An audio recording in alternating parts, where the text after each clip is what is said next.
যাদবপুর কাণ্ডে এবার নজরে ছাত্রনেতা অরিত্র মজুমদার। যাদবপুরে ছাত্র মৃত্যুর পর থেকেই বেপাত্তা ছিলেন যিনি। প্রকাশ্যে আসার পরেই যাদবপুর থানায় ডেকে ছাত্রনেতা অরিত্র মজুমদারকে জিজ্ঞাসাবাদ করছে পুলিশ। যাদবপুরের বিভিন্ন ছাত্র পরিচিত মুখ আলু তথা অরিত্র মজুমদারের সঙ্গে অপর ছাত্রনেতা গৌরব দাস যাদবপুর থানায় পৌঁছান। ঘটনার সময় কোথায় ছিলেন অরিত্র জানতে চায় পুলিশ।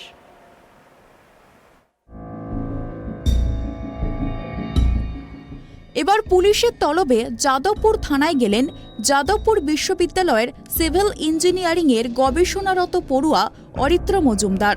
সূত্রের খবর, মঙ্গলবার থানায় ঢোকার আগে বেশ হাসি খুশি দেখায় তাকে। সকালেই আত্মসমর্থনে লম্বা ফেসবুক পোস্ট দিয়ে জানান তিনি সদ্য ট্রেকিং করে ফিরেছেন। সোমবার কলকাতা বিমানবন্দরে নেমেছেন। শারীরিক ও মানসিকভাবে তিনি ক্লান্ত। দুদিন পরেই বিশ্ববিদ্যালয়ে যাবেন, কিন্তু তার আগেই তাকে ডেকে পাঠালো পুলিশ। বিশ্ববিদ্যালয়ের অভ্যন্তরীণ কমিটিও বুধবার অরিত্রকে ডেকে পাঠিয়েছে।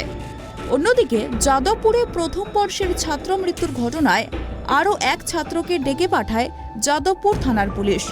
বাংলা বিভাগের তৃতীয় বর্ষের ওই পড়ুয়াকেও মঙ্গলবার থানায় তলব করা হয়।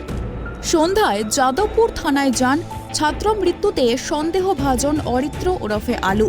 সূত্রের খবর, যাদবপুর থানার তরফে তলব করা হয়েছিল এই ছাত্র নেতাকে।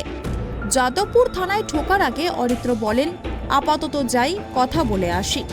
আলু দাবি করেন 4 মাস আগে থেকে রাজধানী এক্সপ্রেসের টিকিট এবং দিল্লি থেকে শ্রীনগরগামী বিমানের টিকিট কাটা ছিল তার। ফেসবুকে টিকিটগুলির ছবিও প্রকাশ করেছেন। তার আরও দাবি, ছাত্র মৃত্যুর ঘটনায় কোনোভাবে তিনি যুক্ত নন। ঘটনার দিন হোস্টেলেও যাননি তিনি। যে কোনো তদন্তের মুখোমুখি হতে তিনি প্রস্তুত বলেও ফেসবুকে লিখেছেন। তদন্ত প্রমাণ হবে যে সেই রাতে হোস্টেলে তিনি যাননি, তিনি সদ্য ট্রেকিং করে ফিরেছেন। যদিও এরপর জানা গিয়েছে 11ই আগস্ট পর্যন্ত বিশ্ববিদ্যালয়ের অ্যাটেন্ডেন্স রেজিস্ট্রারে সই করেছিলেন অরিত্র ওরফে আলু। কিন্তু মঙ্গলবার ওই ছাত্র নেতাই তার ফেসবুক পোস্টে লেখেন তিনি ঘটনার পরের দিন অর্থাৎ 10ই আগস্ট কাশ্মীরে ছিলেন। আর এই নিয়েই দেখা দিয়েছে ধোঁয়াশা।